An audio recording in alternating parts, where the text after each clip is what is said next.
Heboh, DPR revisi aturan sehingga mereka bisa mencopot kepala badan sesuka mereka.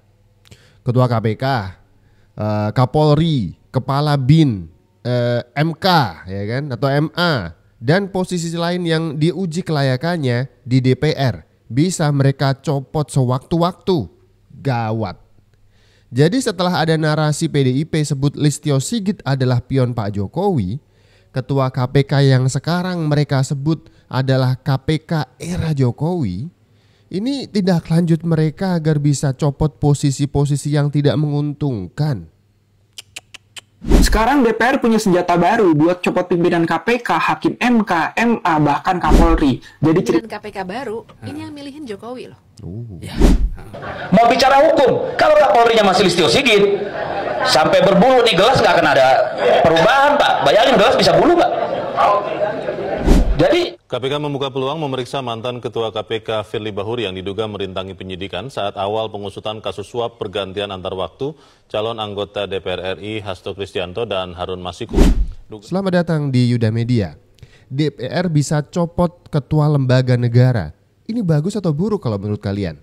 sekarang DPR punya senjata baru buat copot pimpinan KPK, Hakim MK, MA, bahkan Kapolri. Jadi ceritanya teman-teman, DPR ini baru aja ketok palu revisi peraturan DPR RI nomor 1 tahun 2020 tentang tata tertib. Intinya DPR ini bisa ngadain evaluasi berkala buat semua pejabat yang sebelumnya udah lewat fit and proper test di DPR. Contohnya kayak pimpinan KPK, Hakim MK dan MA, sampai Panglima TNI dan Kapolri. Kalau dari hasil evaluasi DPR, ternyata mereka itu performnya dianggap kurang oke, dan DPR berhak ngajuin rekomendasi pemberhentian. Dan hal ini diatur pada pasal 228A yang disisipin di antara pasal 228 dan 229. Singkatnya, hasil evaluasi wajib banget ditindaklanjuti sampai pimpinan DPR. Jadi mereka nggak cuma asal tunjuk pejabat, tapi juga bisa ngecek ulang kinerjanya biar tetap terjaga integritas dan tanggung jawabnya. Kelihatannya keren dan bagus teman-teman, buat jamin pejabat tetap on track kan. Tapi sisi negatifnya juga ada. Ya kalau kita khawatirkan DPR ini kan malah bisa intervensi lembaga negara penegak hukum, bikin independensi KPK atau hakim jadi terganggu. Misalnya kalau ada tarik-menarik kepentingan politik, bisa aja pejabat jadi lebih mikirin gimana caranya nyenengin DPR biar nggak kena copot. Dan jelas hal ini bisa berpotensi mengganggu kemandirian kerja mereka kan. Nah gimana menurut kalian teman-teman? Apakah revisi ini solusi biar pejabat lebih bertanggung jawab atau justru berbahaya buat independensi lembaga penegak hukum semata? Share pendapat kalian, drop komen deh. Pertama-tama jadi kita mikir yang macam-macam gitu. DPR sekarang 110 kursi dan juga diketuai oleh Partai Demokrasi Indonesia Perjuangan. Mayoritas begitu. Walaupun kalau misalkan di total seluruh partai itu partai mayoritas tetap dari KIM kan begitu. Nah kalau misalkan ini DPR bisa mencopot kepala-kepala badan yang kemudian menurut mereka itu jelek, saya jadi mikir akhir-akhir ini tuh siapa sih yang sering protes kepala-kepala badan itu kayak mereka tuding gak fair, curang, kerjaannya gak bener. Kok kalau gak salah dari PDIP ya? Pertama mereka menyebut Paman Usman, Hakim MK sebagai biang kerok dari semua karut-marut yang mereka alami karena meloloskan Gibran. Iya kan? Gak habis-habis mereka nyerang Paman Usman, paman dari Gibran, keluarga dari Jokowi, dibantu, katanya mereka ngebantu Gibran biar lolos gitu. Yang kedua kita masih ingat podcastnya Hasto Kristianto menyerang Listio Sigit. Katanya Listio Sigit ini, Pak Kapolri ini adalah pionnya Jokowi. Oh siap, jadi makin kebaca gitu. Ternyata orang-orang yang protes ini langkah selanjutnya. Jadi bikin aturan di DPR biar bisa nyopot kepala badan ini. mau bicara hukum, kalau Kapolrinya masih Listio Sigit, sampai berbulu nih gelas nggak akan ada perubahan, Pak. Bayangin gelas bisa bulu, Pak. Jadi ini kalau Pak Prabowo sudah mengganti Kapolri, mungkin kita bicara hukum. Karena saya percaya banyak perwira-perwira yang tidak mau institusi Polri rusak oleh Kapolrinya. Tapi kalau masih dia yang jadi Kapolri, nggak ada harapan, Pak. Itu yang pertama kalau hukum.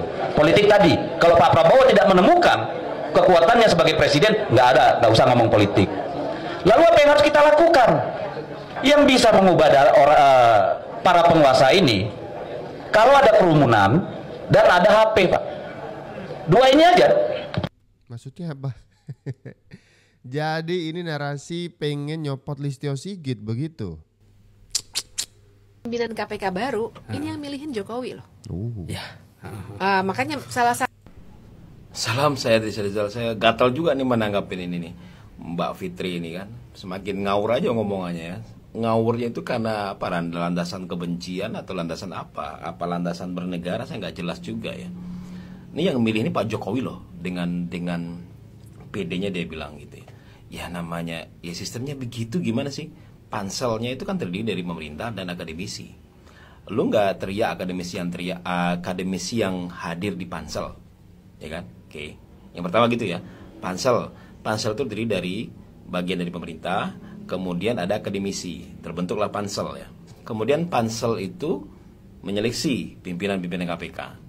Kemudian setelah terseleksi, pemerintah mengajukan ke DPR. Nah, lu bilang DPR itu Pak Jokowi. DPR itu kan isinya ada partai PDIP, semua partai ada di sana. Kalau mereka nggak setuju, ya sudah nggak usah disahkan, balikin lagi, kan gitu aja. Repot amat sih. Kenapa seolah Jokowi ini otoriter banget ya, diktator kesannya gitu ya. Lah kan DPR kan bisa menolak.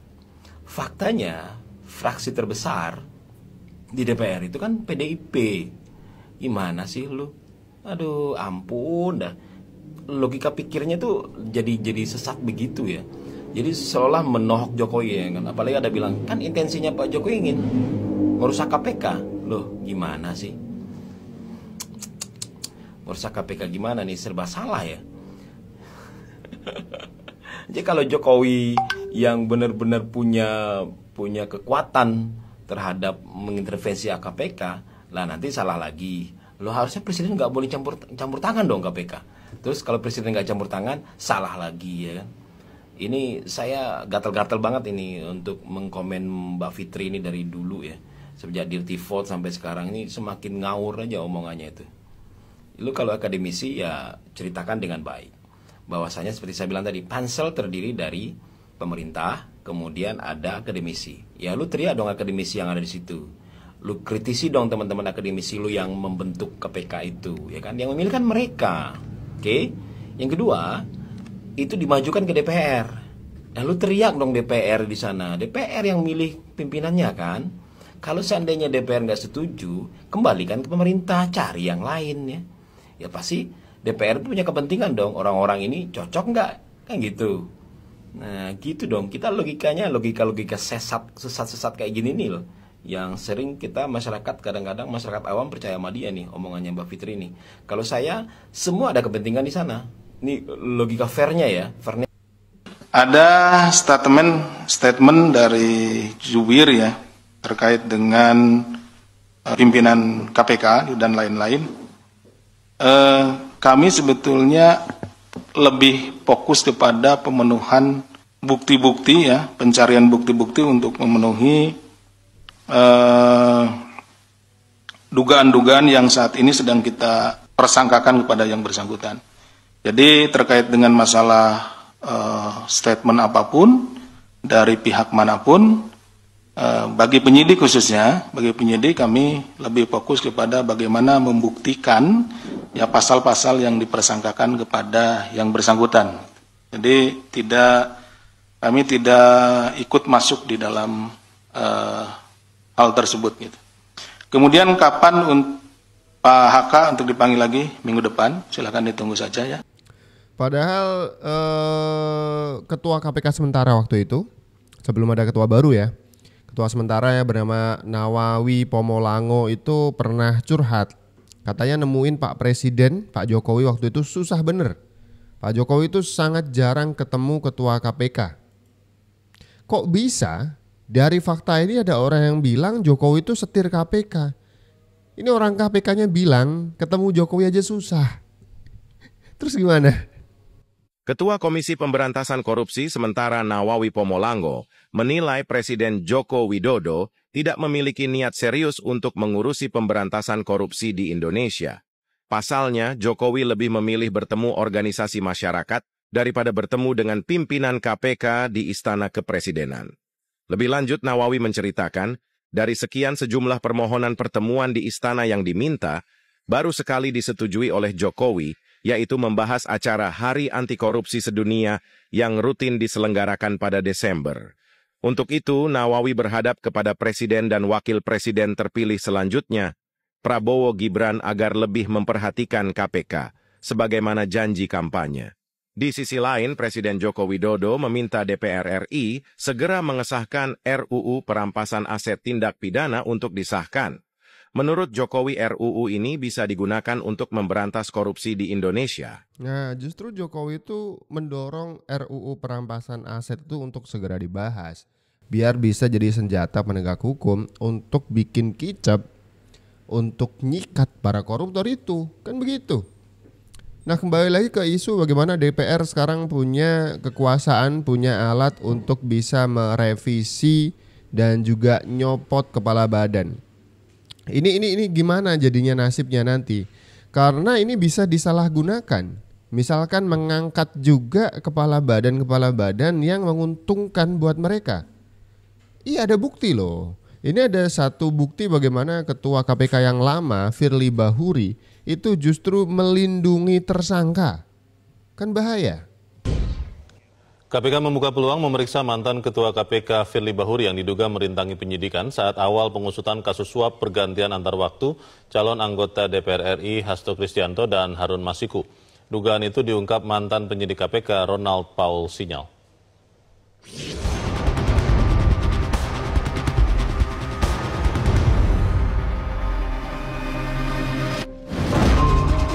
Fakta baru terungkap dalam pengembangan penyidikan dugaan suap pergantian antar waktu anggota DPR yang menjerat Sekjen PDIP Hasto Kristianto dan Harun Masiku. Usai menjalani pemeriksaan, mantan penyidik KPK Ronald Paul Sinyal belak-belakan mengungkap adanya intervensi dari mantan Ketua KPK Firly Bahuri dalam penanganan kasus suap Harun Masiku pada 2020 lalu. Ronald pernah menyebut dirinya dan beberapa penyidik sempat mengusulkan agar Hasto Kristianto segera ditetapkan sebagai tersangka. Namun permohonan itu terganjal restu dari pimpinan KPK, salah satunya yakni Firly Bahuri. Selain itu, Ronald juga menyampaikan soal rencana menggeledah kantor DPP PDIP di Menteng, Jakarta Pusat tahun 2020, namun digagalkan oleh Firly.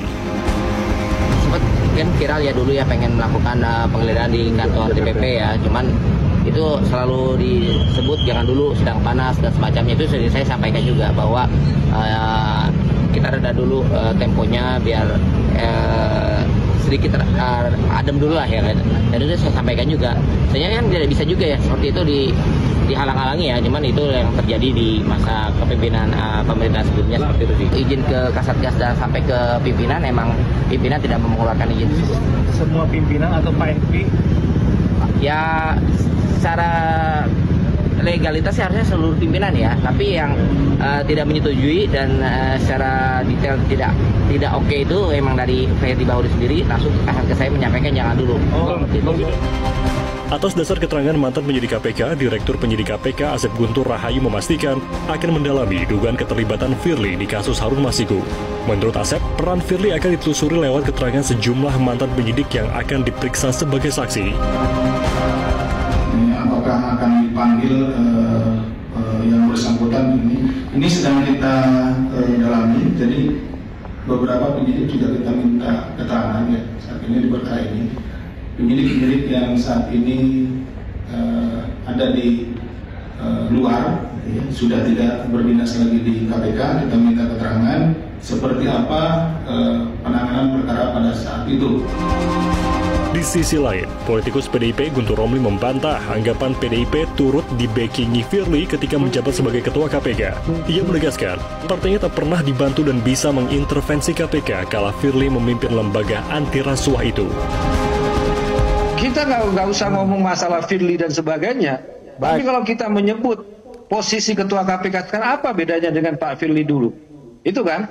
Oke. Kaitan. Ini persoalan menurut saya. Jadi kalau memang bicara intervensi, kita juga harus melihat ya, yang lama dengan yang baru itu polanya sebenarnya sama kalau saya melihat gitu loh. Kalau disebut yang dulu ada intervensi, berarti sekarang pun juga tidak bebas dari intervensi ketika pola-pola itu ada Jenderal Bintang 3, polisi yang masih aktif, sama-sama menjabat di Kuningan ya kan? Apa bedanya? Dari Jakarta, Tim Liputan Metro TV.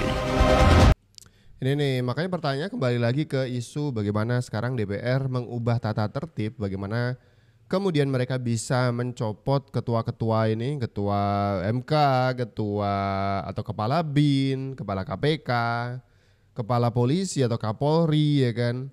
Ini kita khawatir jangan-jangan ketika ada isu-isu politik yang kurang menguntungkan, misalkan nih PDIP butuh Listio Sigit segera disingkirkan, wah dicopot ya kan.